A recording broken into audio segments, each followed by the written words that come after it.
Assalamualaikum warahmatullahi wabarakatuh. Innal hamdalillah nahmaduhu wa nasta'inuhu wa nastaghfiruh wa na'udzu billahi min syururi anfusina wa min sayyiati a'malina. May yahdihillahu fala mudilla lahu wa may yudlil fala hadiya lahu. Asyhadu an la ilaha illallah wahdahu la syarika lahu wa asyhadu anna Muhammadan 'abduhu wa rasuluh. Allahumma shalli ala Muhammadin wa ala alihi wa sahbihi wa man tabi'ahum bi ihsanin ila yaumil amma ba'd. Bapak-bapak, ibu-ibu, para jamaah sedaya ingkang dipun mulyakaken dening Gusti Allah. Mari yang pertama-tama senantiasa kita bersyukur pada Allah Subhanahu wa taala yang selalu memberi banyak sekali kenikmatan kepada kita semua, yang khususnya pada malam hari ini kita diberi nikmat bisa melaksanakan sholat Isya secara berjamaah. Mudah-mudahan Allah Subhanahu wa taala menerima amal ibadah kita semua. Selanjutnya salawat serta salam semoga senantiasa tercurah pada Rasulullah Muhammad sallallahu alaihi wasallam serta keluarga, para sahabat dan juga pengikutnya yang setia hingga akhir zaman. Selanjutnya malam hari ini saya akan membacakan ayat dari surat Al-Baqarah ayat 186. A'udzubillahi minasyaitonirrajim. Wa idza sa'alaka 'ibadi 'anni fa inni qarib. Ujibu da'watad da'i idza da'an falyastajibu li wal yu'minu bi la'allahum yarshudun. Dan apabila hamba-hambaku bertanya kepadamu tentang aku, maka jawablah bahwasanya aku adalah dekat. Aku mengabulkan permohonan orang yang berdoa apabila ia memohon kepadaku. Maka hendaklah mereka itu memenuhi segala perintahku dan hendaklah mereka beriman kepadaku agar mereka selalu berada dalam kebenaran. Ayat ini turun karena ada pertanyaan dari sebagian sahabat kepada Rasulullah, ya Rasulullah, Rabbuna qaribun fanunaji au ba'idun fanunadi. Fa anzalallahu hadhil ayah. Wahai Rasulullah, kata para sahabat, ya, apakah Rabb kami itu dekat sehingga kami cukup bersuara lirih ketika berdoa, ataukah Rabb kami itu jauh sehingga kami menyerunya dengan suara yang keras? Lantas Allah Ta'ala menurunkan ayat di atas. Dan ayat ini, bapak-bapak, ibu-ibu, jamaah sekalian, berada di antara ayat-ayat yang berisi tentang puasa dan Ramadan, ya, dari Al-Baqarah 183, 184, 185, 187. Nah, nyempil satu ayat ini, ya. 186 berisi tentang doa, ya. Nah, ini menjadi pertanda untuk kita semua, bapak-bapak, ibu-ibu sekalian, bahwasannya di bulan Ramadan Allah Subhanahu wa taala ingin agar kita lebih bersungguh-sungguh dalam berdoa kepada Allah Subhanahu wa taala. Dan di sini disebutkan bahwasanya ketika kita berdoa bahwasanya Allah itu dekat dengan kita, ya. Maka ya itu tadi pertanyaan para sahabat, doanya itu dengan lirih atau dengan keras gitu, ya. Nah, itu tentang adab doa. Jadi Allah Maha mendengar, ya, bahkan sebenarnya mengetahui isi hati kita. Hanya doa itu merupakan wujud dari keimanan kita kepada Allah Subhanahu wa taala. Doa itu kan pertanda bahwa kita merasa bahwa diri kita ini lemah, membutuhkan kepada Allah, ya, dan Allah itulah yang maha perkasa dan maha mampu mengabulkan segala keinginan hamba-hambanya, gitu, ya. Dan juga Rasulullah telah menyampaikan laisa syai'un akrama 'alallahi ta'ala minad du'a, tidak ada sesuatu yang lebih besar pengaruhnya di sisi Allah Ta'ala selain doa. Ini hadis riwayat Tirmizi dan juga Ibnu Majah serta Imam Ahmad, ya. Jadi kalau kita punya keinginan, cita-cita, ya minta aja pada Allah, ya. Jadi nggak perlu mikir apa mungkin ya saya bisa, nanti Allah yang akan mewujudkannya, ya. Kemudian juga Rasulullah memberi panduan ud'ullaha wa antum muqinuna bil ijabati wa'lamu annallaha la yastajibu du'a'am min qalbin ghafilillah. Berdoalah kepada Allah dalam keadaan yakin akan dikabulkan, dan ketahuilah bahwa Allah tidak mengabulkan doa dari hati yang lalai. Hadis riwayat Tirmizi.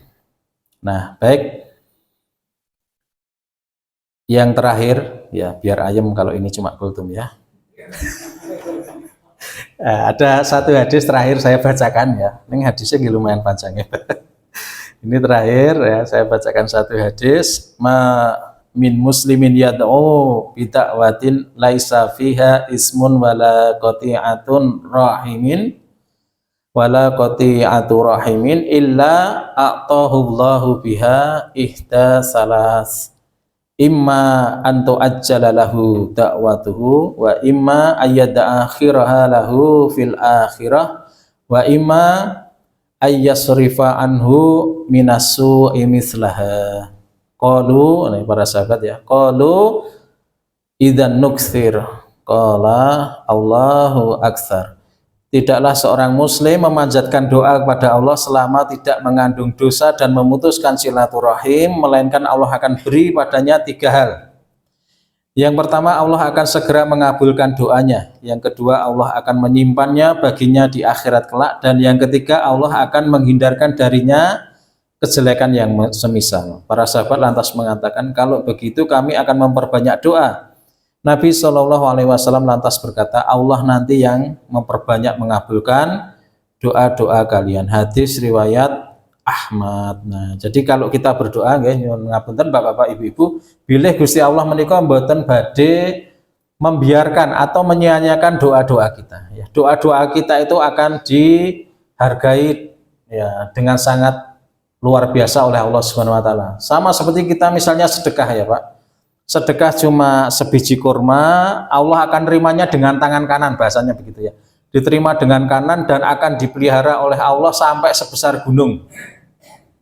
Cuma sebiji kurma. Jadi jangan pernah meremehkan kebaikan meskipun cuma sedikit. Begitupun doa ya, jangan pernah meremehkan doa. Jadi panjatkanlah doa kepada Allah Subhanahu wa taala itu dengan keyakinan bahwa akan dikabulkan.